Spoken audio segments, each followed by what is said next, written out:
Lah, baik. Lemes semua ini. Siapa yang hari ini lagi sedih, Bu? Gak ada. Alhamdulillah ya, kalau lagi sedih semoga dengan bertemu dengan saudaranya hari ini kita menjadi lebih sumringah, menjadi lebih senang ibu sekalian. Amin. Maka sebetulnya bahagia adalah soal persepsi yang ada di dalam pikiran kita. Setiap orang berbeda-beda memandang cara agar kita bahagia. Betul ya, Bu? Ya. Kalau kita memandang bahwa kebahagiaan itu karena kita mendapatkan uang, kita mendapatkan kekayaan, maka kita akan mengejar kekayaan untuk bisa mendapatkan kebahagiaan. Tapi apakah setelah kita kejar, kita dapatkan, apakah kita akan bahagia seterusnya? Belum tentu. Bisa ya, bisa enggak.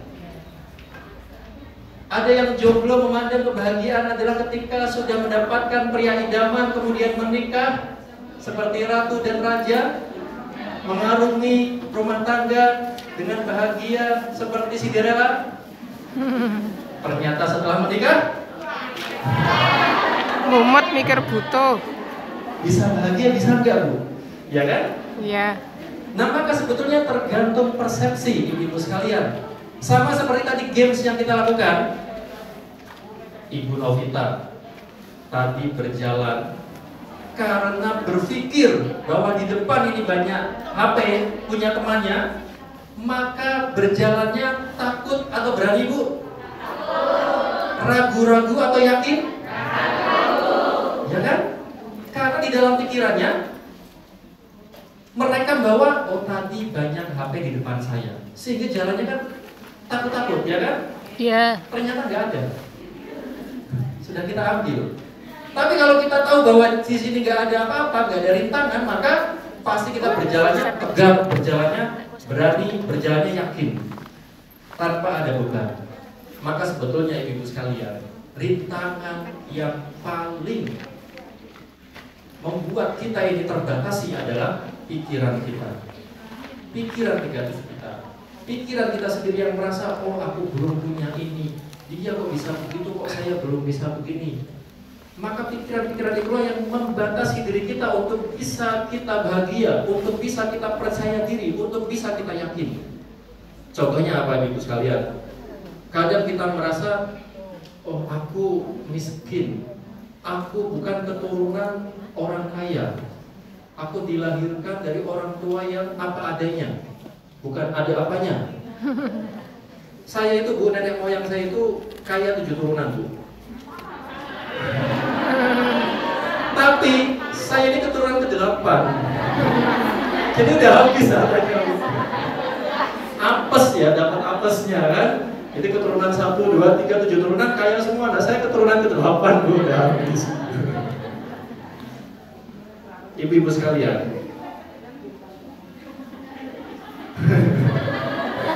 sama ya keluarga ya. Kita mau dilahirkan dari orang kaya atau orang miskin itu kita nggak bisa memilih, Bu ya, nggak bisa memilih. Kalau boleh cerita nih, Bu, saya belum pernah cerita nih selama di Hong Kong ya tentang sedikit masa lalu saya itu. Saya dari kelas 6 SD itu sudah narik becak, percaya nggak, Bu? Nggak percaya pasti kan? Jadi, Bu, bapak saya, almarhum bapak saya itu dulu kerja di pabrik. Kerja di pabrik, buruh pabrik ya, bukan di level manajerial, buruh. Jadi dari awal masuk sampai dipecat itu buruh terus itu. Jangan naik-naik karena SD nggak lulus kan. Kemudian ibu saya jualan berambang, tahu berambang ya? Bawang merah, bawang putih di pasar gitu kan. Jadi tiap pagi itu bapak saya membawa barang dagangan ke pasar pakai becak, beli becak itu untuk ngantar barang dagangan. Bapak saya kerjanya shift, jadi kadang shift malam, kadang shift siang, kadang shift pagi gitu kan. Nah kalau shift malam itu pulangnya jam 7 pagi, sedangkan barang dagangan harus diantar habis subuh. Otomatis saya yang harus ngantar, Bu, yang harus narik becaknya kan. Jadi setiap bapak saya seminggu 2 kali itu shift malam, kemudian saya yang ngayuh becanya untuk ke pasar, bawa barang dagangan. Itu kelas 6 SD, dari kaki saya itu belum nyampe ke bawah, Bu. Jadi begini nanti pedal biar kesini dulu, baru begini lagi. Nah, kayak gitu Bu dulu. Akhirnya lama-kelamaan lihai Bu, saya narik becaknya semakin lihai kan. Ada bukan hanya bawa barang dagangan ibu saya, ada orderan dari tetangga kampung kan. Pas mereka mau apa namanya, mau kondangan, jaraknya cukup jauh, kemudian nyari tukang beca nggak ada, terus manggil saya, lele kamu mau nggak nganterin tuh ke kondangan? Tuh gimana ya? Ya boleh lah, nggak apa-apa lah, buat nambah-nambah kan lumayan kan. Pas gitu ternyata 3 orang ibu-ibu, badannya kelas besar semua pula kan. Waduh ini gimana ya? Bos, bismillah lah, nggak apa-apa, berangkat Bu, kita ngayu beca sambil ngayu saya la haula wala quwata illa billah, Allah kuatkanlah ya Allah sampai finish nanti kan. Terus ada bruk itu tahu nggak Ibu? Jembatan ya, bruk ya, kalau bahasa Pekalongannya bruk itu jembatan. Aduh lumayan tinggi Bu jembatannya tuh, gimana ini ya? Akhirnya terpaksa saya minta mereka turun Bu, turun dulu ya, turun dulu. Gak kuat saya, oh iya rapopo. Akhirnya kita tarik ke atas, pas turun alhamdulillah itu lega kan, kena angin silir-silir gitu Bu ya. Terus Bu, habis itu jalan ngayu, tahu-tahu ada cewek-cewek kan liatin saya gitu kan, ngeliatin gitu kan ya. Ya saya udah pede aja kan, ngayu aja kan. Pas saya sudah lewat, diteriakin Bu, ganteng-ganteng beca gitu ya. Jadi saya itu setengah mau marah, tapi setengah tersipu-sipu gitu Bu ya. Tumbennya dia ngomong saya ganteng, kan kok belakangnya nggak enak ya, ganteng beca gitu ya. Sampai rumah jadi saya nyari kaca ya Bu, nyari cermin yang bener gak sih? Jadi Bu, saya itu dari kelas 6 SD sampai saya kuliah itu masih ada Bu beca, dan saya setiap kali pulang kampung gitu kan, terus ada tetangga mau minta anterin, ya saya anterin Bu beca. Dan nanti pas beca ada telepon, saya angkat, halo, telepon dari teman kuliah kan, oh iya tolong diatur saja ya itu acaranya latihan dasar organisasi, kepanitiaannya karena saya lagi di Pekalongan loh, yang naik beca ini kok tukang beca maunya gitu amat ya. Bingung kok kayak bukan tukang beca. Jadi ya saya nggak malu, nggak apa, pokoknya lakukan saja Bu apa yang menjadi pilihan kita. Nah maka Bu, aku miskin, aku bukan keturunan orang yang kaya, bukan sebuah alasan bagi kita untuk berkembang, bukan sebuah alasan bagi kita untuk mencapai apa yang kita inginkan Ibu-ibu sekalian. Ya, dan banyak kisah-kisah orang-orang yang terlahir dari orang susah, orang yang tidak berada, maka dia bisa tumbuh menjadi lebih kuat dengan berbagai rintangan kehidupan yang dia lalui Ibu-ibu. Dulu tuh saya misalkan mau bayar SPP Bu, SPP kan ini untuk bulan lalu Bu, yang ini bulan ini belum. Oh iya udah, sana kamu pinjam dulu sama tetangga. Saya ke tetangga dulu minjem, Bude disuruh Ibu minjem uang gitu kan, 50.000. Oh iya dikasih 50.000. Itu SMP saya itu Bu. Jadi dengan begitu, apa hikmah yang saya petik? Dari semenjak kecil itu saya dilatih untuk ngomong sama orang, mengungkapkan maksud tujuan kepada orang, sehingga ketika itu berguna ketika saya bekerja. Saya misalkan di bagian marketing, di bagian fundraising, kita kan menawarkan barang ya Bu ya, menawarkan barang, menjual barang, itu kan bukan hal yang mudah, kadang malu kan.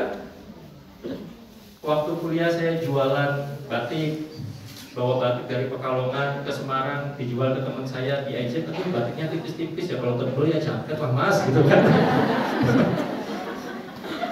Harus siap mental ya kan.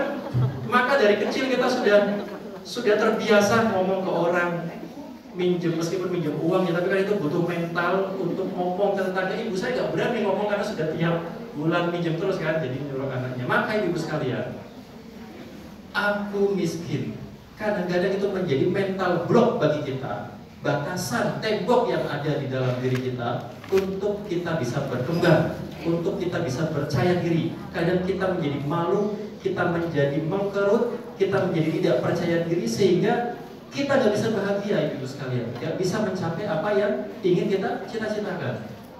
Kemudian apa yang kedua? Aku bodoh misalkan, atau aku nggak berbakat.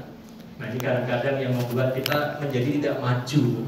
Aku nggak bisa, aku nggak berbakat. Ayo jadi MC, aduh aku nggak bisa ngomong. Itu ngomong barusan. Padahal ibu sekalian, bakat itu bukan dari jebrol lahir kita sudah langsung bisa berbakat, ya nggak Bu? Bakat itu dilatih. Siapa yang berlatih terus-menerus maka insya Allah akan bisa.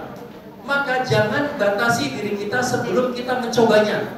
Kita akan tahu batasan diri kita setelah kita mencobanya, ibu-ibu sekalian. Paham nggak maksud saya? Paham ya? Kalau kita belum mencoba, jangan batasi diri kita. Kita coba dulu, latih dulu, coba, kemudian barulah kita tahu, oh batasan saya sampai sini. Ternyata untuk menjadi MC, saya baru bisa menjadi MC tingkat majelis misalkan.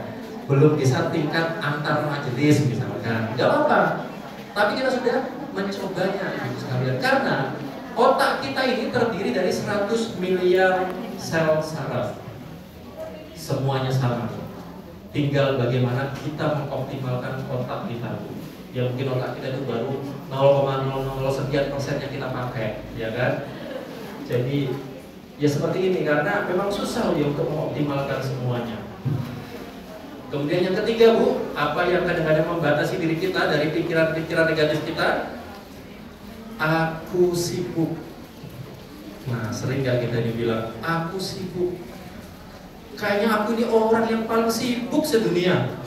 Senin begini, Selasa begini, malam masih harus bekerja. Libur juga saya ada kegiatan, sibuk banget lah pokoknya. Sehingga gak bisa ngapa-ngapain. Aku gak cukup waktu untuk bahagia misalkan. Nah padahal ibu sekalian, setiap orang dengan berbagai macam tipe, dengan berbagai macam jabatan, setiap hari dikasih waktu yang sama atau berbeda? Sama. Sehari 24 jam. Kita yang bekerja di Hongkong ini dapat waktu sehari 24 jam. Presiden Jokowi yang ngurus negara Indonesia dari Sabang sampai Merauke sehari dikasih waktu berapa? 24 jam. Wali kota John Lee ini juga nih chief eksekutifnya Hongkong dikasih waktu berapa? 24 jam. Kalau mereka saja bisa, masa kita nggak bisa? Terus kita mengatakan aku sibuk, nggak bisa lagi untuk ikut kegiatan ini, nggak bisa lagi belajar ini, aku sibuk. Nah jangan ibu-ibu sekalian, maka itu akan membatasi diri kita sendiri untuk bisa kita berkembang. Nah maka game study itu setelah membuka mata, apa yang dirasakan? Lega ya Bu ya, ternyata nggak ada. Akhirnya pikiran terbuka. Maka mulai sekarang bukalah mata kita, buka hati kita, buka pikiran kita. Jangan batasi diri kita untuk kita bisa berkembang dengan pikiran-pikiran negatif kita, ibu sekalian. Kalau kita masih berpikir, oh aku nggak punya apa-apa, orang tuaku begini, anakku begini, tubuhku seperti ini, atau aku tidak cantik, aku tidak tampan. Ya padahal kalau laki-laki itu, perempuan ya laki-laki itu bukan ketampanannya Bu ya. Yang penting isi dompetnya dulu kan ya. Bukan, yang penting tanggung jawab, ya kan? Yang penting tanggung jawab. Urusan muka nomor sekian ya. Yang penting sekarang kalau sudah punya uang bisa glowing ya kan Bu ya? Ya. Maka ibu sekalian, Allah berfirman, ya wala tahinu wala tahzanu wa antumul a'launa in kuntum mu'minin. Dan janganlah kalian merasa lemah. Ya, dan jangan bersedih hati.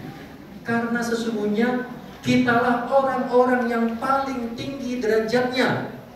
Dengan satu catatan, dengan satu syarat, in kuntum mu'minin, ketika iman itu masih melekat di dalam diri kita.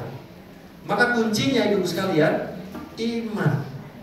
Ya, jangan merasa lemah, jangan bersedih hati, karena kita ini orang-orang yang paling tinggi derajatnya kata Allah. Kalau apa?